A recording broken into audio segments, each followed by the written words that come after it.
Hello, everybody. Welcome to Communication Makeover. You may recognize me. My name is Todd from Communication Breakthrough, but this is a spin-off of that very concept. We're all looking for that breakthrough in our business, in our life. Maybe you're a key communicator of some sort and you're an expert at what you do, but there's a gap that you recognize. We all need a makeover of some sort in our communication. Because when we hone in our communication, the magic happens. So what you're going to recognize on this show is we're going to showcase coaching. Many people use that term coach, but we're going to show you as expert communication coaches, both not just me, but also my co-host, Deirdre Breakenridge, which you've also seen on Communication Breakthrough. We're going to go and we're going to work one-on-one with individuals who want to hone in their coaching method. Let me bring her on now. Deirdre, I am so excited to bring this concept public. Me too. I love those breakthrough moments. It's the aha and just letting everybody see those moments.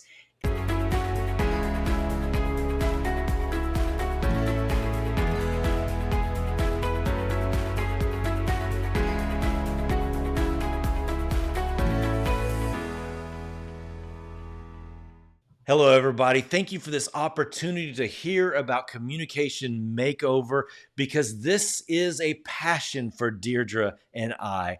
Let me begin with where we started. Communication Makeover is a spin-off of Communication Breakthrough, where we believe that intentional communication leads to the breakthrough in your business and in your life.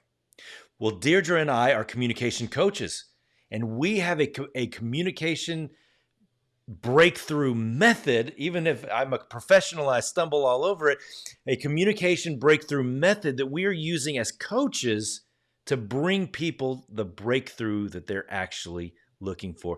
Deirdre, let me bring you into this conversation.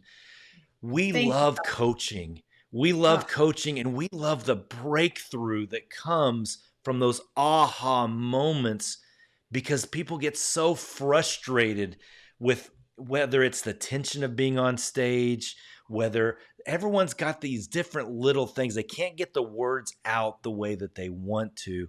So talk to me a little bit and let's explain what is coaching that brings the aha moment. Well, it's the power of coaching that brings that transformation. And you mentioned that intentional breakthrough method. It's a framework that you work through. And it all starts with being able to identify what's really going on.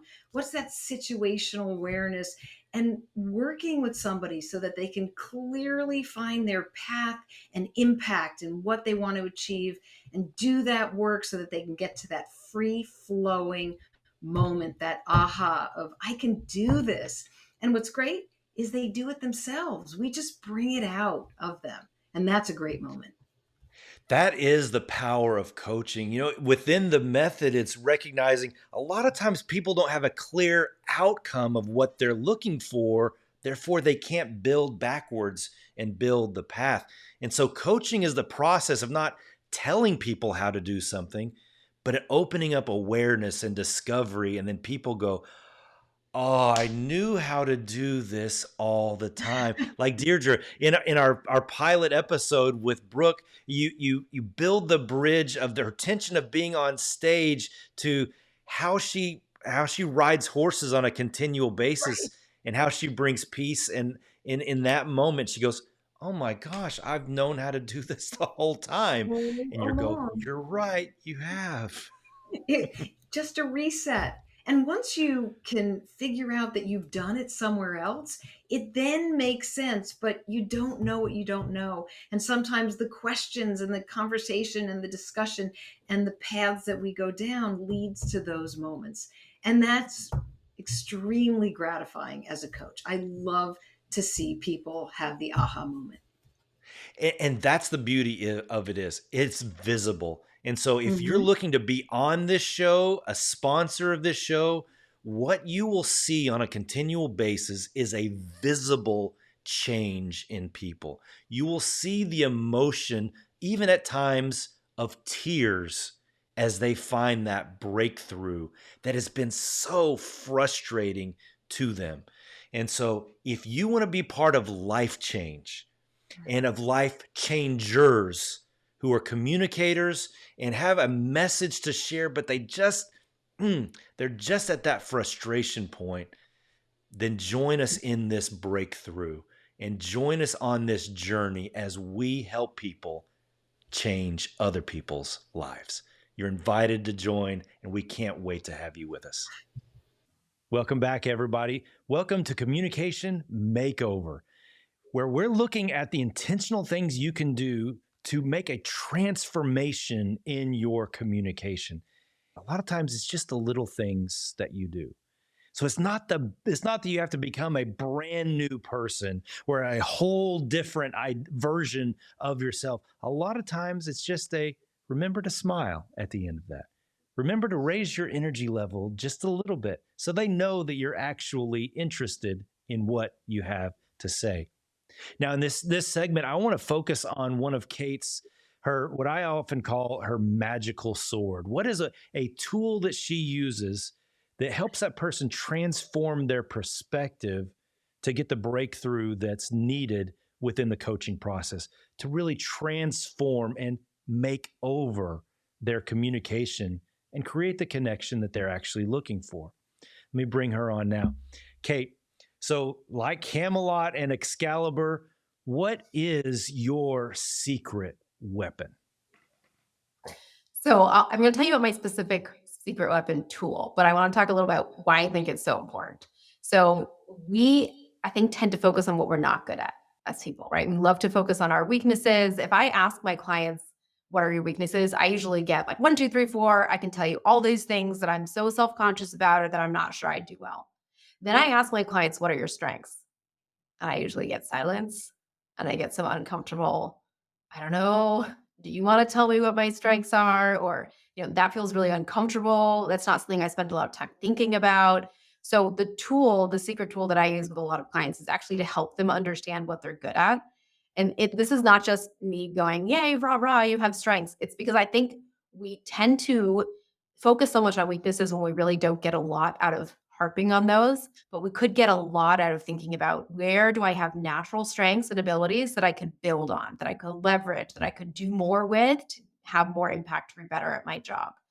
So I asked them to think about what I call an accomplishments record. So I'll say, I don't care when this happened. You could have been, 5 years old. You could be 50 years old when your accomplishment happened. But think about the top 7 to 10 things that come to your mind. When you say in my whole life, personal, professional, everything, what am I most proud of that I've accomplished? And that usually requires some thought and some work. I actually usually get an email in the middle of this assignment to say something along the lines of, Kate, I hate you and I hate this homework assignment. And I usually take that as a good, that means it's working because they're pushing past their comfort zone. But then I ask them in the session, what we do is we walk through the accomplishments and I ask them, how did you accomplish this? Like, what strengths did you use? What did you learn about yourself when you were going through this? And that brings such a richness and such an understanding of who they are, what their strengths are. And then they'll always end with, this person sounds really impressive, don't they? Like, it's a really good list of strengths and accomplishments. And it's not so much about the accomplishment as it is what it is about you that got you there.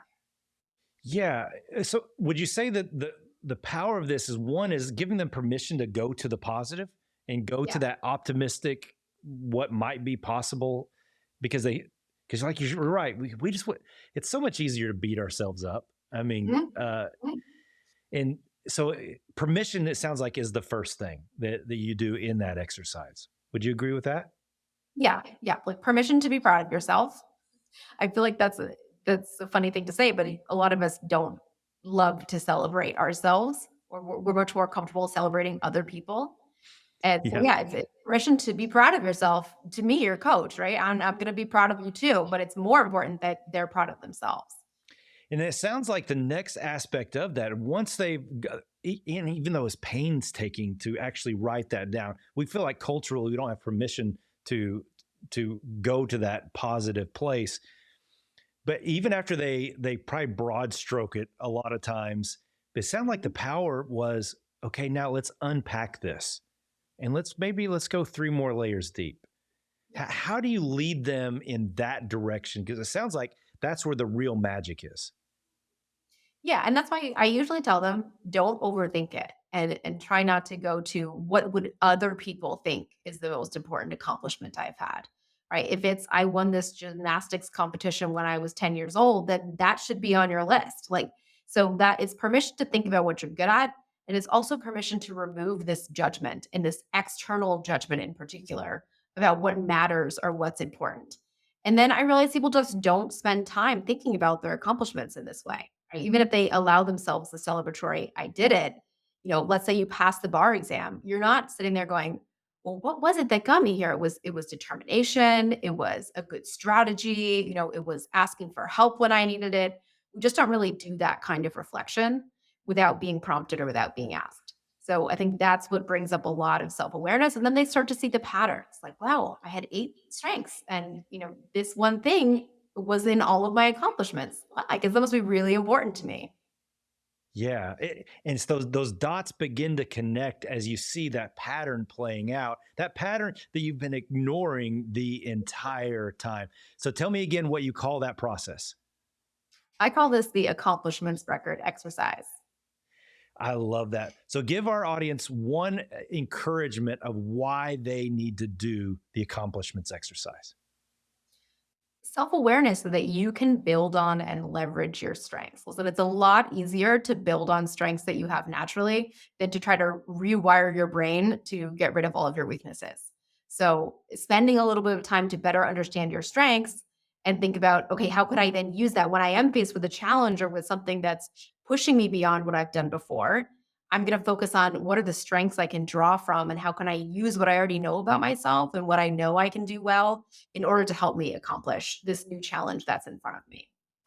I love that, Kate. So thank you so much. I really appreciate that. That is a magical sword.